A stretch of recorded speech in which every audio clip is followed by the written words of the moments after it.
কিভাবে A to Z Exness account খোলা হয়। তো সাথেই থাকুন। তো প্রথমে বন্ধুরা আপনারা প্লে স্টোরে চলে যাবেন, যাওয়ার পরে এখানে আপনি সার্চ করবেন এক্সনেস।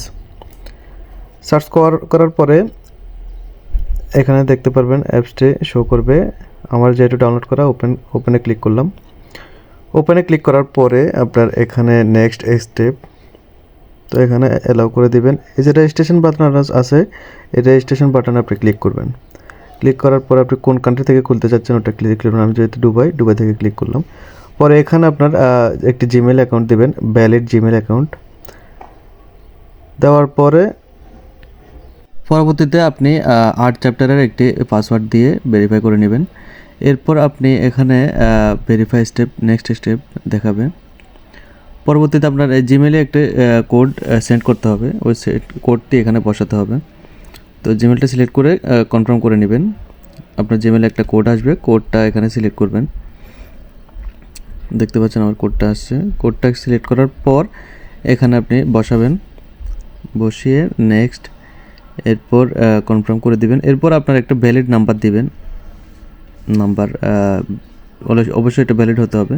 নাম্বার একটি কোড যাবে, ওটিপি, ওটা সিলেক্ট করবেন। সিলেক্ট করার পরে এখানে আপনার নেক্সট স্টেপ, এখানে আপনার পুরো ডিটেলস দিতে হবে, first name, last name, date of birth, country of birth পুরা।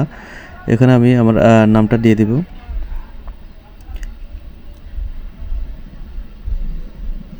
অবশ্য আপনার ফার্স্ট নাম এবং লাস্ট নাম দুই জায়গায় সিলেক্ট করতে হবে। এখানে লেখাই আছে, দেখতেছেন, ফার্স্ট নেম এবং লাস্ট নেম। এরপর আপনার ডেট অফ বার্থ সিলেক্ট করবেন। সিলেক্ট করার পর আপনি কান্ট্রি অফ বার্থ, আপনি কোন দেশে জন্মগ্রহণ করেছেন ওইটা সিলেক্ট করবেন। তো আমি বাংলাদেশ সিলেক্ট করে নিব। সিলেক্ট করার পর আপনি কোন জেন্ডার এটা সিলেক্ট করবেন, মেল নাকি ফিমেল ওটা সিলেক্ট করবেন। এরপরে ইম্পর্টেন্ট একটা বিষয়, এখানে আপনার রেসিডেন্সিয়াল অ্যাড্রেস, এই অ্যাড্রেসটা আপনার অবশ্যই লিগেল এবং এটা সঠিক হতে হবে, সঠিক একটা অ্যাড্রেস দিতে হবে এখানে। তো আপনি যদি বাংলাদেশের যে পাশে থাকেন, যে কোনায় থাকেন, যেখানেই থাকেন, তো ওইখানকার অ্যাড্রেসটা দিয়ে দিবেন। আপনার পার্মানেন্ট অ্যাড্রেস যেটা আপনার যেখানে জন্মগ্রহণ করেছেন ওই অ্যাড্রেসটা দিলেও হবে। যে কোনো লিগ্যাল একটা অ্যাড্রেস দিবেন, সঠিক হতে হবে অবশ্যই। তো আমি দুবাইতে যে জায়গায় থাকি ওইখানকার একটি অ্যাড্রেস দিলাম।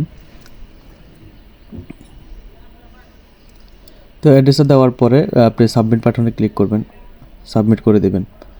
সাবমিট করার পরে আপনি এখানে নেক্সট স্টেপে আপনার এখানে আপনি what is the purpose of opening your account, আপনি কী কারণে অ্যাকাউন্টটা খুলতেছেন বা কোন ধরনের আপনি ইনকাম সোর্স করার জন্য খুলতেছেন ওটা সিলেক্ট করবেন এখানে। তো এখানে আমি ইনভেস্টিং সিলেক্ট করে দিলাম, কনফার্ম। এরপর আপনার কয়েকটা কোশ্চেন করবে, এগুলো সিলেক্ট করার পরে এখানে আপনার এই যে দুইটা আপনার আছে, সব সিলেক্ট করার পরে এখানে নেক্সট অপশানে আপনার ডকুমেন্ট সাবমিট করতে বলতেছে আপনাকে। ডকুমেন্ট সাবমিট করতে হলে আপনার অবশ্যই লিগ্যাল ডকুমেন্টস হতে হবে, আপনার নিজস্ব ডকুমেন্টস হতে হবে।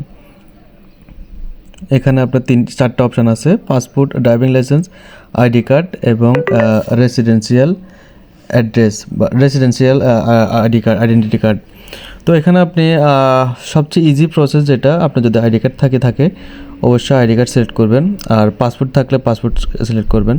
অবশ্যই এই জিনিসটা মাথায় রাখবেন, অবশ্যই ক্লিয়ার হতে হবে ছবি, আপনার আইডি হোক বা পাসপোর্ট হোক যেটাই হোক, ক্লিয়ারলি এই যে এখানে যেরকম দেখতেছেন ওই রকম আপনার সিলেক্ট করে দিতে হবে, ক্লিয়ারলি হতে হবে। যদি ঝাপসা হয় অবশ্যই আপনার রিজেক্ট হয়ে যাবে, সাবমিট হবে না।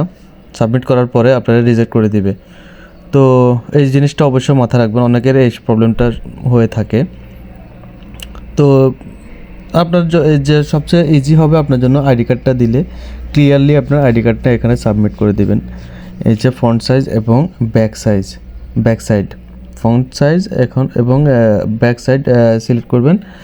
সিলেক্ট করার পরে আপনি এখানে সাবমিট বাটনে ক্লিক করে দিবেন। তো গাইস, খুবই ইজিতে এভাবে এক্সনেস অ্যাকাউন্ট খোলা হয়। তো ভালো লাগলে ভিডিওটা লাইক করবেন, শেয়ার করবেন, আর ইউটিউবে দেখে থাকলে সাবস্ক্রাইব করবেন। আল্লাহ হাফেজ।